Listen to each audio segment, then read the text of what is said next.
L'Aroldo di Giuseppe Verdi andò in scena per la prima volta nel Teatro Nuovo di Rimini nell'estate del 1857. Il Teatro Nuovo di Rimini, oggi Teatro Aminto Regalli, è il luogo in cui ci troviamo in questo momento. Più precisamente ci troviamo nello scalone monumentale progettato dall'architetto Luigi Poletti e già di per sé sintomo della nuova concezione non soltanto architettonica ma anche sociale che presta alla ideazione di questi spazi. Lo scalone monumentale accoglie tutto il pubblico che poi si colloca in platea nei tre ordini di palchi e in loggione, senza separarli anche dal punto di vista delle tipologie di classe sociale, con entrate dedicate alle diverse tipologie stesse di pubblico. Dunque questo è un teatro molto innovativo, molto interessante, molto bello anche dal punto di vista architettonico, che costituì una vera e propria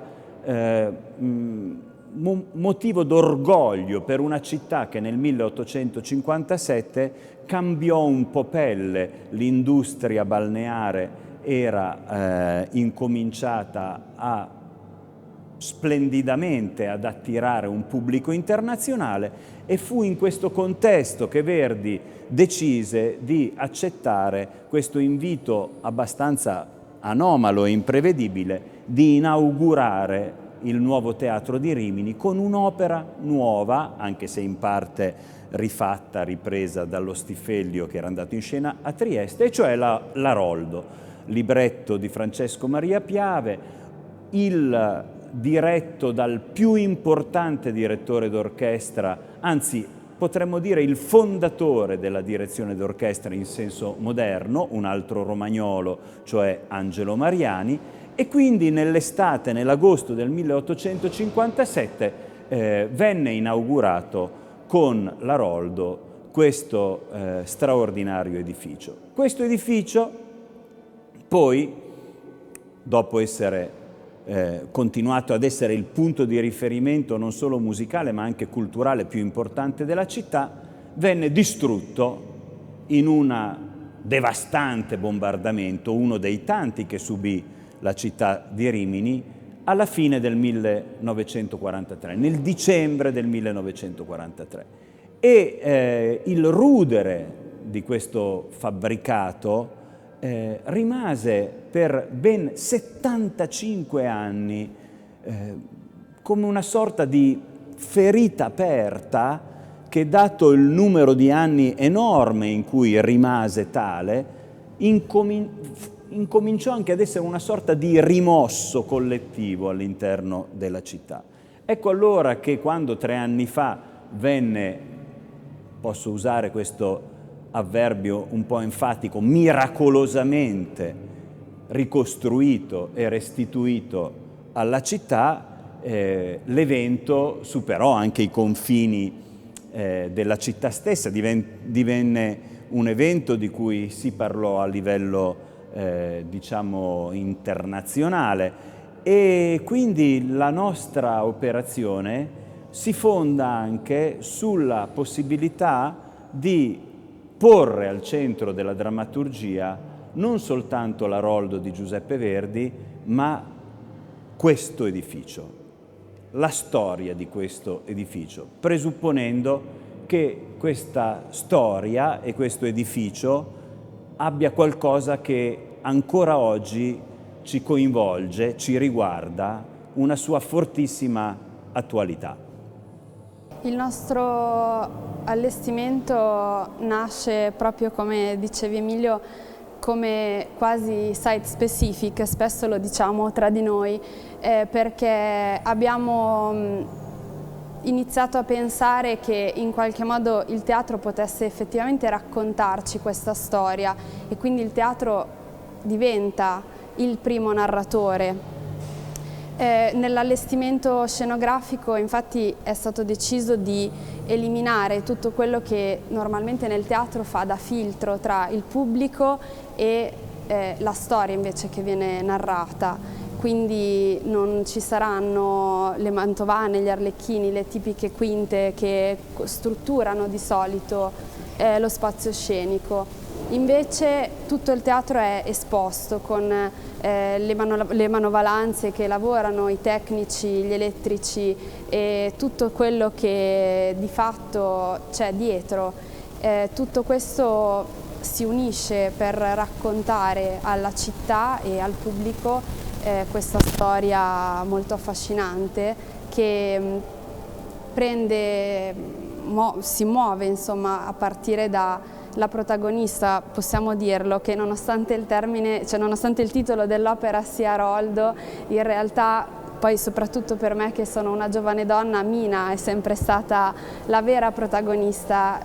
di quest'opera e sarà lei con le sue azioni e le sue intenzioni a muoverci e a guidarci all'interno di questo spazio che si costruirà intorno a lei. In effetti Mina non è soltanto la protagonista dell'opera, nonostante che essa porti il titolo di un altro personaggio, cioè Aroldo. È la forza drammaturgica che ci consente di arrivare in maniera totalmente inaspettata e per certi versi anche inusitata, perché le opere che presentano un lieto fine sono veramente rarissime in Verdi, non solo in Verdi, ma in tutto il melodramma italiano dell'Ottocento, ci porterà verso questo traguardo che è un traguardo che per noi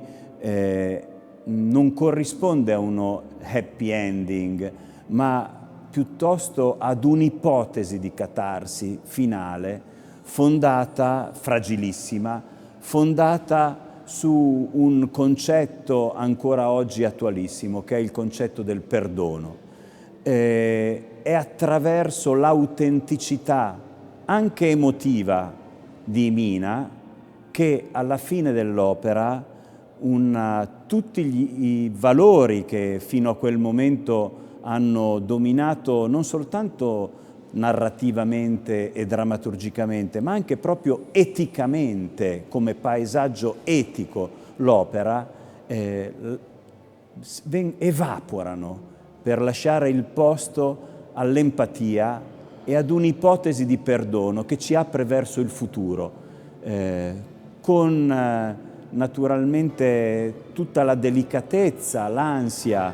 che questo comporta, ma noi finiamo la nostra operazione credendo di restare molto fedeli al dettato drammaturgico e musicale verdiano, guardando al futuro.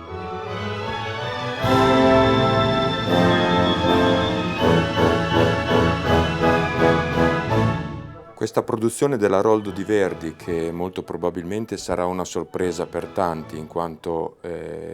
l'Aroldo, che è un rifacimento dello Stiffelio, è un'opera ingiustamente poco rappresentata, ha per tanti aspetti caratteri, posso dire, delle eccezionalità, e per tanti motivi che sono insiti nella meravigliosa partitura di Verdi e che sono insiti nel contesto in cui col Teatro di Rimini produciamo questa produzione. Innanzitutto, appunto, a partire dal teatro. Sappiamo che l'Aroldo è stata l'opera con cui Verdi a metà Ottocento ha inaugurato questo teatro e in modo un po' corrispondente è l'opera con cui questo teatro ricomincia a essere teatro a tutti gli effetti, perché è la prima produzione che nasce e viene pensata e poi costruita dentro le mura del Teatro Galli. I termini un po' speciali con cui parlo di questa produzione risiedono proprio nella, come dire, nella concomitanza che sin dall'inizio la produzione è stata pensata da me, che ne sono il responsabile musicale, insieme ai drammaturghi e registi Emilio Sala ed Edoardo Sanchi. Noi crediamo profondamente che il teatro musicale sia un meraviglioso terreno di sintonia, dove la musica non solo come dire, colora un dramma, ma ne fa capire le ragioni più profonde. Quindi le mie scelte musicali, il viaggio dentro questa meravigliosa partitura di Verdi è stato insieme il viaggio con cui si è pensato alla drammaturgia che Emilio Sala e Edoardo Sanchi hanno messo in campo. Un viaggio che è stato il viaggio verso una riconciliazione finale. Si parte da una ferita, che tra l'altro è anche la ferita del teatro Galli, che è stato distrutto e per 75 anni non ricostruito nella città, è finalmente tornato a vivere. E la ferita della coniugale di Aroldo e Mina, che trova corrispondenza finale in una possibile riconciliazione, ha per noi un senso profondo, vorrei dire anche catartico, e che questa catarsi sia portata dalla musica di un Verdi assolutamente maturo. È un Verdi che ha già scritto la trilogia popolare, è un Verdi che si sente dietro ogni nota ben chiaro dove vuole arrivare. Ecco, tutto questo è per me stata un'emozione bellissima. Questo cor nelle battaglie non tremava che per te. Aroldo è un combattente, ma soprattutto è un uomo che appunto ritornando dalla guerra trova Mina, la sua amata, colpevole di tradimento, e che nel corso dell'opera, quindi dello svolgimento dell'opera, ha diversi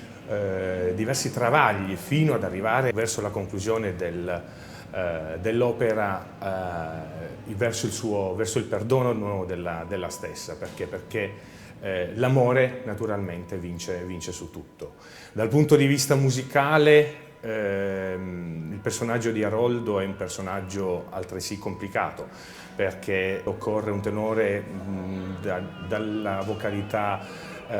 drammatica, quindi nella partitura ci sono salti di ottava, dal re al do basso fino a svettare repentinamente verso il si bemolle, verso la zona acuta. Altrettanto però ci sono delle pagine di grande poesia dal punto di vista dello stilistico, quasi belliniano, ed è proprio in queste pagine dove la psicologia del personaggio viene fuori quello che è l'amore verso la propria moglie, appunto.